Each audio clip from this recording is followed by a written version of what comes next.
Time now to turn to Sean Quinn with your first alert forecast. Sean. Hi there, Tracy. Well, one more time, a beautiful evening, beautiful Saturday. The only oddity on this map would be the Gaviota, and that's our usual little wind belt area. So a northwest wind, not overly strong, but strong enough at 19 miles an hour, well under the criteria for a wind advisory.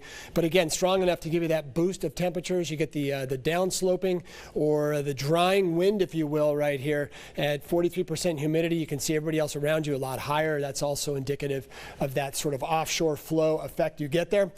Big heat is mainly to the east of us now, but there is another bubble of high pressure well to our north, not showing on this map, and that is causing some heat issues to the north of us, well to the north of us, mainly extreme northern California and then up into Washington and Oregon, where they could see low 100s to about 105, so it's going to be very hot inland there.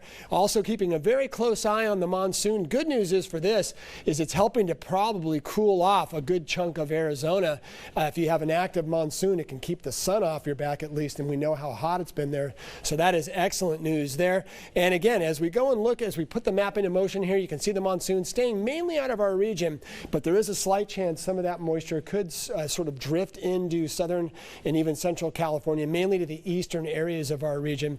But for the most part, it looks like no big threats right now. I should say the Atlantic hurricane season, very quiet, staying that way, but boy, the Eastern Pacific is very active, and this is what is known as the ITCZ, or the Intertropical Convergence Zone. Basically, this is the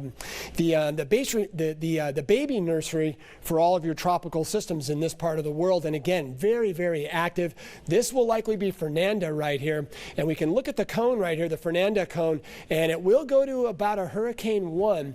The problem is, of course, we know that sometimes these can leave the Eastern Pacific, move to the Central Pacific like Dora, so we always want to keep an eye on that. We also thought maybe, as we look at our spaghetti models here, the track, that we thought maybe Fernanda might actually turn back up toward Southern California, but it looks like now it's going to be going west. And again, there is Hawaii, so we always want to keep an eye on that, as we know what Hawaii dealt with, not even seeing any real direct effects from the usual sort of effects you would expect from Dora, but got the wind machine going, and that's what the tragedy unfolded in Maui. All right, so for us, a forecast, pretty quiet, marine there holding, warming inland early into next week, but no real big shocks to the system.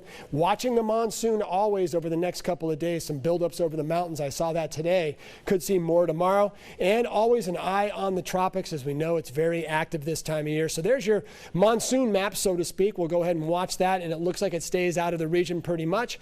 And then we'll look at the wind, and it stays just below what would be the criteria for a strong sort of wind event, meaning we would see a wind advisory, and it looks like we'll avoid that.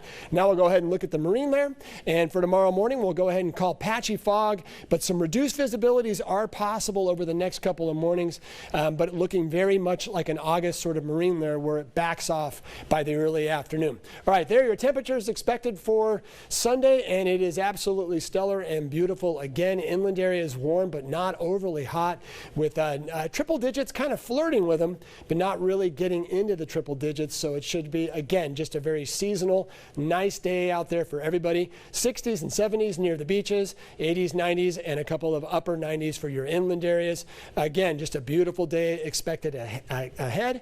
And a quick look at the surf. We have a small south swell mixed in with some northwest wind swell, and it's just a good surfing conditions, and that water, boy, look at that. No one complaining, as it's finally warmed up across much of Southern California. All right, there's your foggy forecast for the beaches in the mornings, giving way to nice afternoon sunshine, a slight boost in temperatures through the middle of the week, but really nothing too shocking. We have no expected heat advisories right now or heat warnings. It looks like, again, just a beautiful forecast all the way through. Slight cooling as we go toward next weekend.